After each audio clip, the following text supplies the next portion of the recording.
Good evening everyone. चलिए आज हम एक और इम्पोर्टेंट और फैसिनेटिंग टॉपिक हम लेने जा रहे हैं, लिविंग वर्ल्ड का टेक्सोनोमिक कैटेगरीज।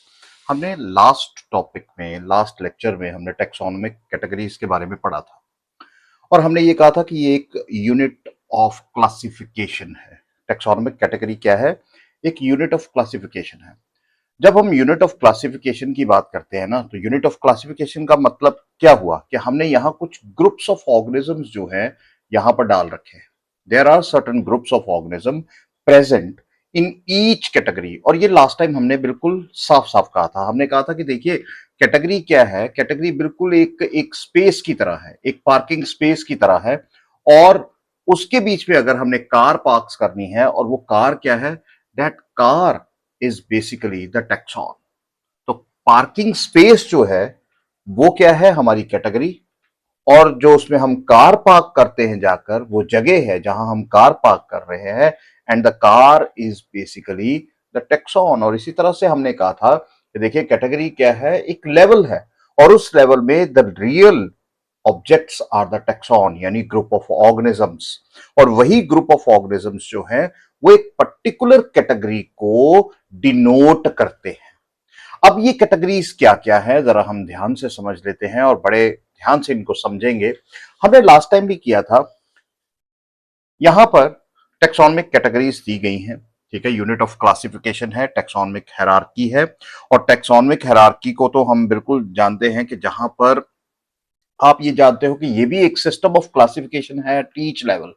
हर एक लेवल जो है एक क्लासिफिकेशन बताता है। क्लासिफिकेशन क्यों बताता है?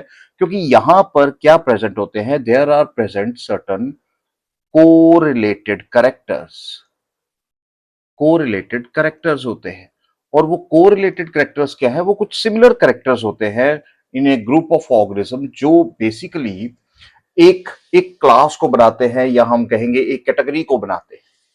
बात समझ आ रही है? एक कैटेगरी में जो डिफरेंट ग्रुप ऑफ ऑर्गेनिजम्स है, उन सबके बीच में कोई ना कोई तो सिमिलरिटी होगी। अगर वो कोई ना कोई सिमिलरिटी होगी, और वो सिमिलरिटी चाहे स्पेसिफिक हो चाहे वो ब्रॉडर सेंस में हो, वो एक कैटेगरी बना रहे हैं। जैसे आप जहां किंगडम में देखोगे तो ब्रॉडर कैटेगरी होगी, इट्स ए ब्रॉडर कैटेगरी। थोड़ी सी कम ब्रॉडर कैटेगरी फाइलम है, थोड़ी सी कम क्लास है, उससे नीचे नीचे नीचे नीचे चलते जाओ तो स्पीशीज बहुत ही स्पेसिफिक होती है। यानी यहां पर जो कोरिलेटेड कैरेक्टर्स है, वो हम maximum number of correlated characters लेते हैं। देखिए यहां लिखा भी हुआ है, maximum similarity of correlated characters occurs at the species level. और जैसे जैसे हम स्पीशीज से अगर हम चलते जाएं इस किंगडम लेवल पर, इंक्रीजिंग ऑर्डर में, असेंडिंग ऑर्डर में, kingdom is the highest category, this is the highest category, ये याद रखिए, this is highest category. Clear? ये हाईएस्ट कैटेगरी है। जब हम इस हाईएस्ट कैटेगरी की बात करते हैं तो देखिए इस हाईएस्ट कैटेगरी में आप क्या देखते हो, आप देखते हो देयर इज मिनिमम सिमिलरिटी, या मिनिमम सिमिलरिटी की बात अगर हम करें तो कहने का मतलब है least similarity of correlated characters at kingdom level. तो ये क्वेश्चन जो है, याद रखिए, ये क्वेश्चन जो है नीट लेवल पर बहुत बार पूछा जाता है, और आपके एकेडमिक एग्जामिनेशंस में भी ये क्वेश्चन बड़ा इंपॉर्टेंट हो जाता है। अब देखो ऐसा मैं क्यों कह रहा हूं, ऐसा मैं क्यों कह रहा हूं, थोड़ा सा हम समझने की कोशिश करते हैं कि यहां पर वो चीजें क्या है, जरा देख लेते हैं। अब देखो हम हर एक कैटेगरी को जरा ध्यान से समझते हैं। सबसे पहले हम स्पीशीज को ले लेते हैं। देखिए आप स्पीशीज को क्या कहते हो, हम कहते हैं, देखिए स्पीशीज क्या है, एक group of closely related organisms capable of interbreeding among themselves and are reproductively isolated from others। Simple सी कहानी है। कैट्स कैट्स के साथ रिप्रोड्यूस करती है, डॉग्स डॉग्स के साथ रिप्रोड्यूस करते हैं। कैट्स डॉग के साथ नहीं कर सकती, या डॉग कैट के साथ नहीं कर सकता। तो कहानी का मतलब अगर इसकी समरी देखी जाए तो स्पीशीज यही है कि एक जैसे ऑर्गेनिज्म जो है आपस में मेल खाते हैं, जिनके कोरिलेटेड कैरेक्टर सबसे ज्यादा हैं, वो आपस में इंटरब्रीड करते हैं। जिनके कोरिलेटेड कैरेक्टर्स नेचुरली कम होंगे वो आपस में ब्रीड नहीं करते, वो रिप्रोडक्टिवली आइसोलेटेड है। ये जो टॉपिक है रिप्रोडक्टिव आइसोलेशन, ये 12th में आप एवोल्यूशन में पढ़ोगे। ये एक मैकेनिज्म है जो एक ब्रीड को, एक स्पीशीज को दूसरी स्पीशीज से रिप्रोडक्शन करने से रोकता है। बहुत से फैक्टर्स होते हैं, अलग अलग चीजें हैं, ये वहां हम डिस्कस करेंगे। लेकिन यहां हम समझ गए कि भाई देखिए, cats reproduce with cats means closely related organisms है। और अगर हम कैट्स रिप्रोड्यूसिंग विद डॉग्स और डॉग्स रिप्रोड्यूसिंग विद कैट्स, ये पॉसिबल नहीं है। They are not related organisms. Clear? अब स्पीशीज में हम क्या लेते हैं? स्पीशीज में हम बड़ी अच्छी एग्जांपल्स लेते हैं। जैसे जैसे अगर हम प्लांट्स के केस में कहें, प्लांट्स के केस में हम कहते हैं, देखिए जी, there is a species, there is a vegetable, हम ऐसा कहेंगे, जैसे हम कहते हैं सोलेनम लाइकोपर्सिकम, है ना, लाइकोपर्सिकम। और इसको हम अंडरलाइन कर देते हैं। हमने बाइनोमियल नोमेनक्लेचर में पढ़ा ही है कि अगर हम उसको हैंड रिटन करते हैं तो अंडरलाइन कर देंगे। अब या हम ऐसा लें जैसे पेंथरा लियो, है ना, लॉइन, क्लियर है। और या हम इसमें कोई और ऑर्गेनिज्म भी ले लें, मान लो कोई और भी ले लो, कैनिस, हम ये ले लेते हैं फेमिलैरिस, ठीक है। डॉग की बात कर लेते हैं। देखो, ये टमाटो है, ये लॉइन है, ये फेमिलैरिस यानी डॉग है। अब ये तीनों को देखिए, यहां भी अंडरलाइन कर लेते हैं। अगर आप इन तीनों को देखो तो तीनों में जो स्पीशीज है वो कौन सी है? स्पेसिफिक एपिथेट कौन सा है? स्पेसिफिक एपिथेट हमारे पास आते हैं लाइकोपर्सिकम, लियो एंड फेमिलैरिस। अब मुझे बताइए, यहां पे अगर हम रिप्रोडक्शन की बात करें, अगर हम इंटरब्रीडिंग की बात करें, तो इंटरब्रीडिंग किसमें होगी? पैंथरा लियो मेल और फीमेल। कभी भी पैंथरा लियो और कैनिस फेमिलैरिस के बीच में नहीं हो सकती। सो जिनके पास भी ये फेमिलैरिस स्पीशीज है कैनिस पे, वही आपस में इंटरब्रीड करेंगे। जिनके पास लियो है, lion, will breed among themselves. और यहां हम किसकी ब्रीडिंग कर सकते हैं? यहां Lycopersicum, tomato breed with itself और सिमिलर प्लांट, हम उसकी ब्रीडिंग करवा सकते हैं। अब ये तो आ गया स्पीशीज की बात। अब जीनस की तरफ चलते हैं। देखो, जब हम जीनस की बात करते हैं ना, तो जीनस में देखो, हम ये पहली हायर कैटेगरी है। This is the first higher category. यहां पर हम जीनस ले रहे हैं। अगर स्पीशीज के ऊपर चले जाए तो ये जीनस आ गया। तो ये अगर देखा जाए तो पहली हाईएस्ट कैटेगरी है, हायर कैटेगरी है। वो भी हायर कैटेगरी किससे? स्पीशीज से हायर कैटेगरी है। हम ऊपर जा रहे हैं, असेंडिंग ऑर्डर की तरफ बढ़ रहे हैं। अब ये हायर कैटेगरी होने के साथ साथ यहां क्या है कि इसके पास यहां तो एक जीनस के पास क्या हो सकता है? एक स्पीशीज हो सकती है या एक से ज्यादा स्पीशीज हो सकती है। तो यहां जेनरा तो नहीं आएगा, कंटेन्स वन और मोर देन वन स्पीशीज। क्लियर? अब देखो, यहां पर क्या होता है, एक स्पीशीज हो सकती है या एक से ज्यादा स्पीशीज हो सकती है। जब हम एक स्पीशीज की बात करते हैं, अगर किसी जीनस के पास एक ही स्पीशीज है, if a genus consists of only one species, that is known as monotypic genera। वो कैसा जेनरा होगा? मोनोटाइपिक जीनस होगा। नेचुरली मोनोटाइपस जीनस की एग्जांपल, फिर एग्जांपल का मतलब क्या है? जिसमें एक ही स्पीशीज है। यहां पर बहुत अच्छी एक एग्जांपल आती है, बहुत अच्छी एक एग्जांपल आती है ह्यूमंस, यानी होमो सेपियंस। होमो एक ऐसा जीनस है जिसकी सिर्फ एक ही स्पीशीज है, दैट इज सेपियंस। क्लियर हो गई मेरी बात? क्लियर हो गई। अब देखो, दूसरी तरफ हम क्या कह रहे हैं कि इस जेनरा के पास एक से ज्यादा स्पीशीज भी है। अगर एक से ज्यादा स्पीशीज है तो हम कहेंगे this genera is known as polytypic genera. Polytypic genera है। अगर पॉलीटाइपिक जेनरा है तो पॉलीटाइपिक जेनरा में आप क्या एग्जांपल्स ले सकते हैं? यानी हम कहने की बात करते हैं, जैसे जैसे अगर हम प्लांट्स की बात करें तो प्लांट्स में आ गया, नाम अलग अलग हैं, जैसे सोलेनम, ट्यूबरोसम, क्या है ये? सबको पता है, सबको पता है, ये है पोटैटो। ठीक है, बात समझ आई। अब पॉलीटाइपिक की बात कर रहे हैं। अब यहां पर क्या आ गया? सोलेनम, लाइकोपर्सिकम, अभी एक एग्जांपल ली। देखो ध्यान से समझना इसको, टोमेटो, बात समझ आ गई। और इसके बाद सोलेनम मेलॉन्जिना, यानी एग प्लांट, जिसे हम कहते हैं ब्रिंजल। क्लियर हो गई? अब देखो, अब बात समझो। अब तीनों को हम कर लेते हैं अंडरलाइन। ठीक है, यहां पर कोई, हालांकि पूरा नाम लिखना चाहिए, चलो कोई बात। अब देखो, तीनों में देखो, इन प्लांट्स को देखो, जीनस क्या है? जीनस तो सेम है, सोलेनम सोलेनम सोलेनम। और इसके साथ स्पीशीज जो है तीनों अलग है, और तीनों अलग प्लांट्स है। अब कहने का मतलब, अब ये एक ही जीनस में क्यों डाल दिए गए?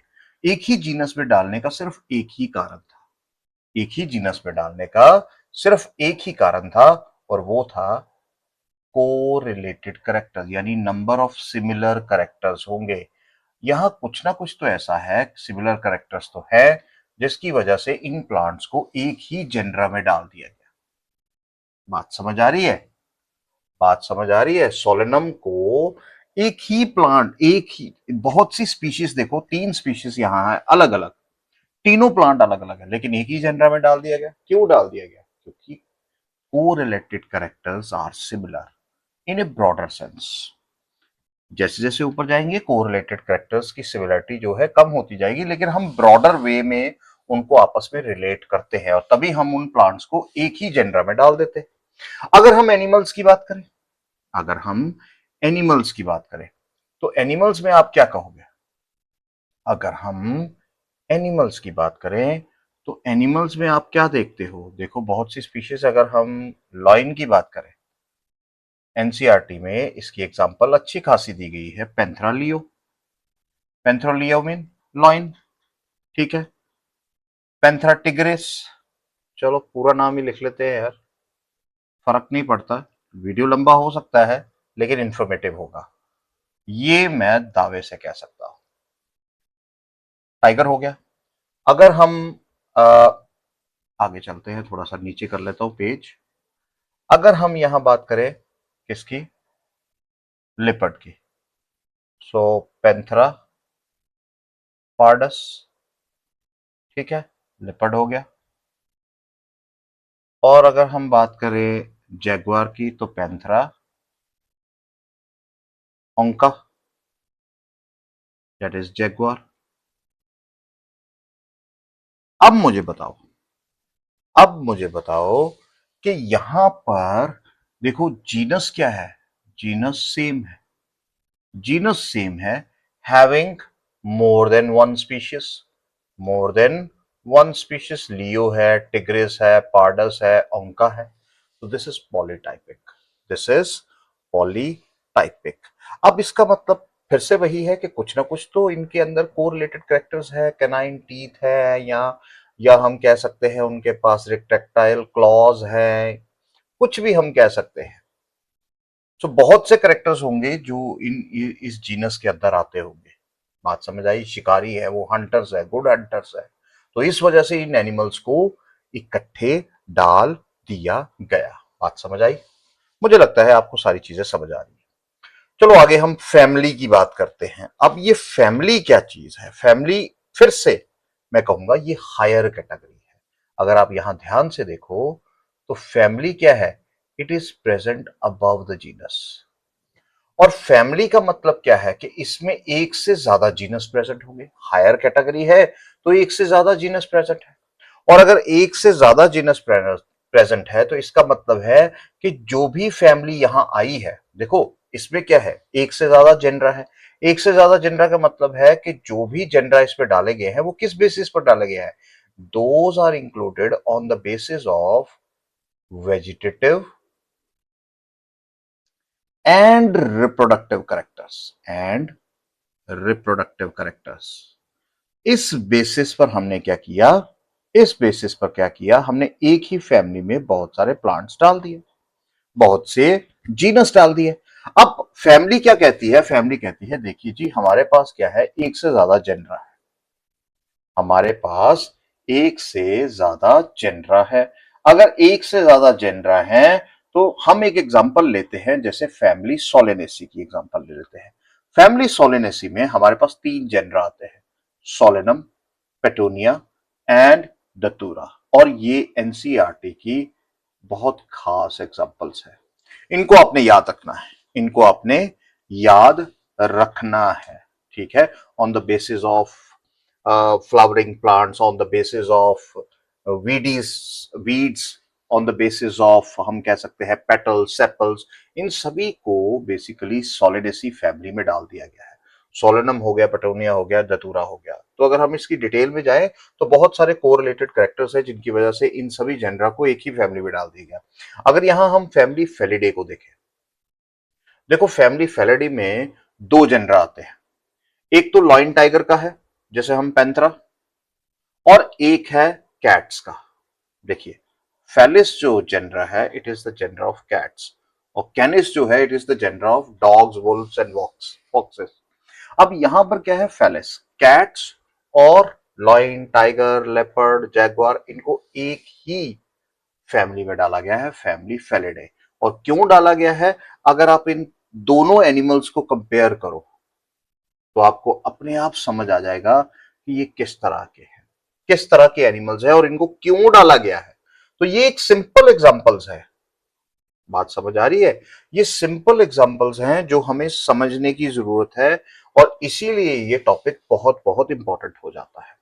अब देखिए नेक्स्ट हायर जेनरा कौन सा है। अगर आप नेक्स्ट हायर जेनरा की बात करो तो नेक्स्ट हायर जेनरा हमारे पास फिर से आ जाता है, दैट इज आवर ऑर्डर, ठीक है। यहां हमें ऑर्डर दिख रहा है। अब देखो ऑर्डर क्यों है, अब इसलिए क्योंकि ऑर्डर के अंदर एक से ज्यादा फैमिलीज आती है, ऑर्डर के अंदर एक से ज्यादा फैमिलीज आती है। कैसे, अब देखो यहां पर हमें साफ साफ दिखाई दे रहा है, यहां पर हमें साफ साफ दिखाई दे रहा है इस जगह पर।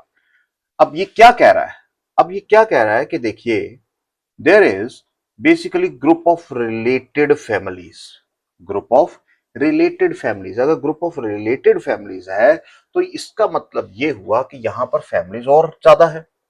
अब यहां पर अगर आप कैट्स की फैमिलीज को देखें, कैट्स और लॉइन की फैमिली को देखो, तो आपको साथ साथ पता लगेगा कि यहां पर आपको क्या दिख रहा है कि फैमिली ऑफ फेलिडे, है ना, ये इसको देख रहे हो। अब उसके बाद अगर आप इस कैनिडे को देखो तो कैनिडे किसकी फैमिली है, कैनिडे किसकी फैमिली है मुझे बताइए।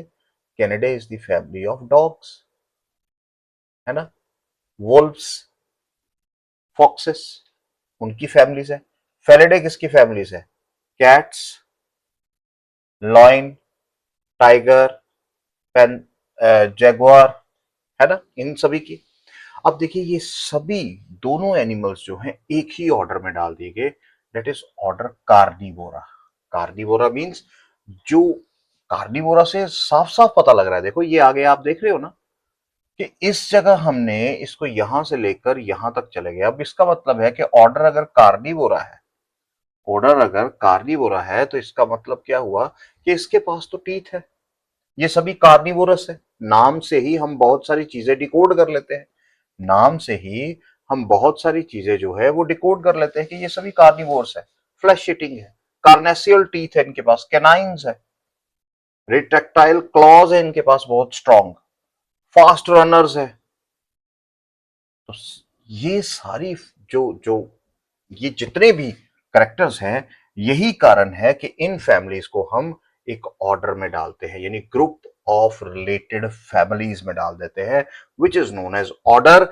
And you know why it is done, because due to the presence of, फिर से मैं कहूंगा, बार बार रिपीट कर रहा हूं, कोरिलेटेड करेक्टर्स। लेकिन नंबर ऑफ कोरिलेटेड करेक्टर्स क्या हो रहे हैं, ये याद रखिएगा, वो कम होते जा रहे हैं। हम ज्यादा ब्रॉडर सेंस में एनिमल्स को देखना शुरू करते हैं। अदरवाइज तो अगर देखा जाए तो ये तो बड़ा कॉम्प्लेक्स प्रोसेस है क्लासिफिकेशन। क्लासिफिकेशन जैसे जैसे आप ऊपर की तरफ चलते जाओगे आपको उतनी ज्यादा मुश्किल आएगी ऑर्गेनिजम्स को आपस में कंपेयर करने में। तो इसीलिए ये कॉम्प्लेक्स प्रोसेस है। अगर हम प्लांट्स के अंदर फैमिली सोलेनेसी को देखें, अभी आपने देखा ऊपर, जिसमें दतूरा पेटूनिया है, सोलेनम आया। अब यहां पर अगर हम कॉन्वोल्वुलेसी फैमिली को देखें, जिसमें आपके क्या आते हैं, देयर इज, मैं एक सिंपल सी एग्जांपल लेता हूं, स्वीट पोटैटो, ठीक है, जिसे हम कहते हैं आइपोमिया बटाटस, है ना, शकरकंदी। इन इनको कहां इंक्लूड किया जाता है? They are included in order Polemoniales. NCERT की एग्जांपल है, ये करना बहुत जरूरी है। तो ध्यान रखिएगा कि ये जो छोटी छोटी एग्जांपल्स हैं ये आपने ध्यान में रखनी है। नेक्स्ट क्या आ जाता है? ऑर्डर के बाद, ऑर्डर के बाद आ जाता है क्लास। एंड ये देखिए, क्लास, अगर हम यहां पर देखें तो ऑर्डर के बाद क्या आ गया? Class, which is another higher category. Number of correlated characters कम हो जाएंगे, बट ब्रॉडर सेंस में हम देखेंगे। और यहां पर क्या होगा? a group of related orders that forms class, group of related orders that form class। अब देखो, इसीलिए अगर आप देखो तो हम एक एनिमल्स की एग्जांपल लेते हैं, सिंपल सी बात लेते हैं, जैसे कार्निवोरा। एक ऑर्डर कार्निवोरा आ गया, एक ऑर्डर इंसेक्टिवोरा आ गया जिसमें इंसेक्ट्स आते हैं, एक ऑर्डर रोडेंट्स आ गया या रोडेंशिया आ गया। अब इनमें क्या है, अगर इन सभी को देखें तो इन सभी को हम किस क्लास में डाल रहे हैं? इन सभी को हम एक ही क्लास में डालते हैं, दैट इज मैमेलिया। ऐसा क्यों करते हैं भाई? ऐसा क्यों करते हैं? ऐसा इसलिए करते हैं क्योंकि इनकी बॉडी के ऊपर हेयर्स होते हैं, मेमोरी ग्लैंड्स होते हैं। इनकी बॉडी पे होते हैं कि नहीं होते हैं? एक्सटर्नल ईयर भी होता है। तो ये सारी चीजें, ये ब्रॉडर सेंस में हमने करेक्टर्स लिए और इसीलिए इनको क्लास में डाल दिया जाता है। इसीलिए इनको एक ही क्लास मेमेलिया दिया जाता है, क्योंकि मेमेलिया क्लास के जो ब्रॉडर सेंस में करेक्टर्स है वो है mammary glands, presence of hair on body, external ear, और वो इनके पास है। तो नंबर ऑफ कोरिलेटेड करेक्टर्स क्या हो गए? ब्रॉडर सेंस में फैल गए, कम हो गए हैं। लेकिन ब्रॉडर सेंस में हम उन करेक्टर्स की वजह से, ये जो 3 करेक्टर्स मैंने बोले, चौथे भी हो सकते हैं, पांचवे भी हो सकते हैं, लेकिन अगर मोटा मोटा देखें तो इन मेमेलिया की ये 3 मेन करेक्टर्स है, इनकी वजह से ऑर्डर रोडेंशिया हो गया, ऑर्डर कार्निवोरा हो गया, ऑर्डर इंसेक्टिवोरा हो गया, ऑर्डर लेगोमोर्फा हो गया, इनको हमने एक ही क्लास में डाला, क्लास मेमेलिया। तो यहां हम अगर देखें तो ये जो यहां आपको एग्जांपल दी गई है, ये जो एग्जांपल दी गई है, क्लास मेमेलिया इंक्लूड्स रोडेंशिया। देखो, रोडेंशिया है, रोडेंट्स की, कार्निवोरा कार्निवोर्स की, primates, humans, apes, monkeys, Chiroptera which is bats. हमें भी, ह्यूमंस की भी अगर बात की जाए तो हमने इनको किस ग्रुप में डाला है, किस क्लास में डाला है? It is in the Mammalia class. क्यों? हमारे एक्सटर्नल ईयर भी होते हैं, हेयर ऑन बॉडी भी होते हैं, मेमोरी ग्लैंड्स भी होते हैं, चाहे वो मेल्स फीमेल्स में फंक्शनल एंड नॉन फंक्शनल होते हैं। वो हमने ध्यान में देना है कि मेल्स में फंक्शनल नहीं होते, फीमेल्स में वो फंक्शनल होते हैं। तो ये आ गई क्लास की बात। अब नेक्स्ट क्या आ जाता है? नेक्स्ट देखो, यहां पर अगर हम चले तो क्लास के बाद आ जाता है हमारा फाइलम। और प्लांट्स के केस में हम क्या कहते हैं? डिवीजन।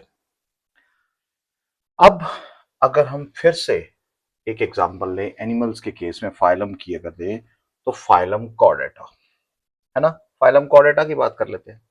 जब हम फाइलम कॉर्डेटा की बात करते हैं तो यहां पर group of related classes that forms kingdom, और यहां पे कॉर्डेटा होता है। कॉर्डेटा हमने क्यों लिया? बहुत सी क्लासेस है, क्लासेस लाइक पाइसेस, फिशेस की बात कर लेते हैं, ठीक है। देन फिशेस के बाद हम बात कर लेते हैं एम्फीबिया की, एम्फीबियंस की ड्यूअल नेचर है। एम्फीबिया के बाद हम रेप्टिलिया की बात कर लेते हैं, है ना, रेंगने वाले, creep on their belly. Then we birds की बात कर लेते हैं, एंड हम मैमेलिया की, इन क्लासेस की बात कर ले तो यहां पर हम मोटा मोटा ये देखेंगे कि इनके पास क्या है? कॉमन करेक्टरिस्टिक्स है, कोरिलेटेड करेक्टरिस्टिक्स है। और वो कोरिलेटेड करेक्टरिस्टिक्स क्या होते हैं? वो कोरिलेटेड करेक्टरिस्टिक्स क्या होते हैं? वो कोरिलेटेड करेक्टरिस्टिक्स है, जैसे presence of notochord, presence of notochord. देखो, नोटोकॉर्ड प्रेजेंट है। नोटोकॉर्ड के साथ क्या होता है? डॉर्सल हॉलो नर्व कॉर्ड, ये भी है ना। 4 मेन कैरेक्टर्स है, नर्व कॉर्ड है। और क्या है भाई? और आप क्या कह सकते हो? आप ये कह सकते हो, देखिए जी सर, फेरेंजियल गिल स्लिट्स भी तो हैं, फेरेंजियल गिल स्लिट्स भी तो हैं। और आप क्या कह सकते हैं? हम ये भी कह सकते हैं प्रेजेंस और एब्सेंस ऑफ टेल भी तो होती है ना। प्रेजेंस भी हो सकती है, एब्सेंस भी हो सकती है। तो ये तो 4 मेन कैरेक्टर्स है, और इसीलिए हमने ये जितने भी ऑर्गेनिज्म थे, जितने भी हमने नाम लिए ऊपर, उन सभी को एक ही फाइलम में डाल दिया, कॉर्डेटा में। बात क्लियर हुई? So next higher category is kingdom. अब हम किंगडम की बात कर लेते हैं। तो जब किंगडम की बात करते हैं तो group of related phylums, related phylums, जितने भी फाइलम है वो हम किस में डाल देते हैं? इन किंगडम। तो वो फाइलम कौन से हैं? चाहे आप फाइलम आप शुरू कर दीजिए फाइलम पॉरीफेरा से, स्पॉन्जेस से लेकर आप चले जाइए लास्ट कॉर्डेटा तक। ये जितने भी एनिमल्स हैं on the basis of correlated characters, they are placed in kingdom Animalia. हम उनको किस में डाल देते हैं? किंगडम एनिमेलिया में डाल देते हैं। और जितने भी प्लांट्स हैं, जितने भी प्लांट्स हैं, they are placed in kingdom, उसे हम किस में डाल देते हैं? किंगडम प्लांटे, किंगडम प्लांटे में डाल दिया जाता है। तो देखो, किंगडम एनिमिलिया का मतलब क्या हुआ कि सारे एनिमल्स किस में हैं? सारे के सारे एनिमल्स यहीं पर इसी किंगडम में प्रेजेंट है। और जितने भी सारे के सारे प्लांट्स कहाँ प्रेजेंट है? इन किंगडम प्लांटे प्रेजेंट है। तो बात कहने की यही है कि जैसे जैसे हम कहाँ जा रहे हैं, अगर आप जैसे जैसे देखो, हम कहाँ जा रहे हैं? हम स्पीशीज से स्पीशीज से ऊपर की तरफ चलते जा रहे हैं, चलते जा रहे हैं। तो नंबर ऑफ कोरिलेटेड कैरेक्टर्स क्या हो रहे हैं? लेस होते जा रहे हैं। लेकिन जैसे जैसे हम यहां डिसेंडिंग ऑर्डर में चलेंगे, यानी नीचे की तरफ इस तरफ चलेंगे, तो यहां क्या होंगे? कोरिलेटेड कैरेक्टर्स इंक्रीज हो जाएगी, increase of correlated characters, number of similar characters जो होंगे वो हम बहुत ज्यादा स्पेसिफिक लेंगे, बहुत डीप स्टडी करनी पड़ेगी। और कोरिलेटेड कैरेक्टर्स हैं, इनका तो बहुत फायदा है। ये हम ऐसा कह सकते हैं डिलिमिटेशन ऑफ स्पीशीज में बहुत हेल्प करते हैं, यानी एक स्पीशीज को दूसरे से डिफरेंस करने में हमें बहुत हेल्प करते हैं, बहुत हेल्प करते हैं। तो इसी तरह से एनसीईआरटी में एक टेबल भी दिया गया है, उसको जरा ध्यान से देखिएगा। यहां से आपको क्वेश्चन पूछा जा सकता है, यहां से आपको क्वेश्चन पूछा जा सकता है। तो ये थोड़ा सा ध्यान रख लीजिएगा कि ये बड़ा इंपॉर्टेंट सा टेबल है। टेबल क्यों इंपॉर्टेंट है? क्योंकि यहाँ क्लासिफिकेशन दी गई है। ठीक है, यहाँ क्लासिफिकेशन दी गई है, हर एक कैटेगरी है, उसके अंडर ग्रुप ऑफ ऑर्गेनिजम्स है, टेक्सॉन्स है। जैसे यहां पर मान लो, जैसे होमोसेपियंस ही है, बायोलॉजिकल नेम है, मैन का है। मैं एक चीज समझा देता हूं, जीनस होमो है, सेपियंस हमारा स्पेसिफिक एपिथेट है। अगर हम होमिनिडी की बात करें तो होमिनिडी के करेक्टर्स कुछ ना कुछ तो कोरिलेटेड करेक्टर्स होंगे ना। जैसे अपराइट पोस्चर हो गया, एब्सेंस ऑफ टेल हो गया, लार्ज ब्रेन हो गया, इसी की वजह से इनको होमिनिडे में डाल दिया गया। प्राइमेटा है, तो प्राइमेटा का मतलब क्या हो गया? इनके क्या अंदर है? इनके पास कुछ ऐसा करेक्टर्स है ना, जैसे जैसे आपने देखा है कि हम सभी की ग्रेस्पिंग पावर है ना, लिम्स के अंदर ग्रेस्पिंग पावर है, फोर लिम्स या हाइंड लिम्स। अगर हम देखें, किसी में हाइंड लिम्स भी काम करते हैं, किसी में फोर लिम्स ग्रेस्पिंग का काम करते हैं, स्किलफुल हो जाते हैं, माइंड शार्प होता है, तो इनको प्राइमेट्स पे डाल दिया गया। मैमेलिया के कैरेक्टर्स आप जानते हैं कि भाई मेमोरी ग्लैंड्स है, तो इसीलिए कॉर्डेटा के भी जानते हैं। तो यही कारण है कि इनको एक क्लासिफिकेशन में डाल दिया गया, एक टेक्सोनमिक हायरार्की के अंदर है। ये क्लासिफिकेशन है, हर एक ऑर्गेनिज्म का हमें यहां से पता चल रहा है, एक एक करेक्टर का पता चल रहा है। एंड ये कैसे है? ऑन द बेसिस ऑफ, फिर से मैं यहां लिख रहा हूं, कोरिलेटेड करेक्टर्स है। और कोरिलेटेड करेक्टर्स के बेसिस पर ही हम क्या करते हैं? क्लासिफिकेशन करते हैं। जैसे यहाँ हाउस फ्लाई है, मुस्का डोमेस्टिका है, मुस्का है, म्यूसिडे है। तो आपको ये चीजें पता होनी चाहिए। जब आप हायर क्लासेस में जाओगे तो आपको ये पता लगेगा कि म्यूसिडे जो है, म्यूसिडे फैमिली जो है, यहां पर अगर हम म्यूसिडे फैमिली की बात कर रहे हैं तो इनके क्या है, अगर हम ऐसा कहें कि स्पॉन्जी या पियर्सिंग माउथ पार्ट्स है, उनको म्यूसिडे में डाल दिया गया। ऑर्डर डिप्टेरा है तो इसका मतलब है कि वो डिजीज कॉज करते हैं। ठीक है। गुड पॉलिनेटर्स भी हैं, अच्छे पॉलिनेटर्स हैं, तो इसलिए उनको यहां पे डाल दिया गया। इंसेक्टा है तो नेचुरली इंसेक्टा के जॉइंटेड है, और आर्थ्रोपोडा जॉइंटेड, आर्थो जितने भी जॉइंटेड फुट ऑर्गेनिजम्स है उनको क्लास इंसेक्टा में डाल दिया गया। सो इसी तरह से आगे मैंगीफेरा है, एनाकेडिया है, सेपिनडेल्स है। इसका मतलब ये कुछ सैप प्रोड्यूस करते हैं जो एलर्जिक हो सकते हैं। डाइकोटिलेडन्स है, दो कोटिलेडन्स होते हैं, एंजियोस्पर्मिक है, फ्लावरिंग प्लांट्स है। तो इसी तरह से बाकी भी दिए गए हैं, है ना। हम जानते हैं कि पोएल्स के कैरेक्टर क्या होते हैं।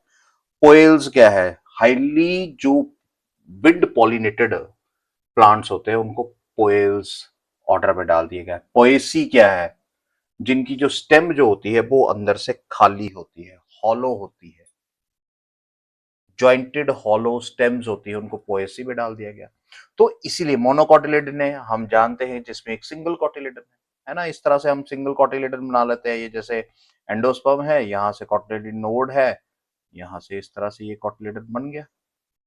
ठीक है, पेपरी होता है ना। बात समझे आप भाई, बात समझ गए। तो ये जो सारी चीजें है ना, ये थोड़ा सा आप ध्यान रखिएगा। ये बहुत बहुत हमारे लिए इंपॉर्टेंट हो जाता है चैप्टर। और इस टेबल को जरूर याद रखिएगा, क्योंकि ये जो है ये इंपॉर्टेंट आपके लिए क्वेश्चन यहां से आ सकता है। So I hope you like the lecture. So do share, comment, and subscribe. Thank you. Thank you very much.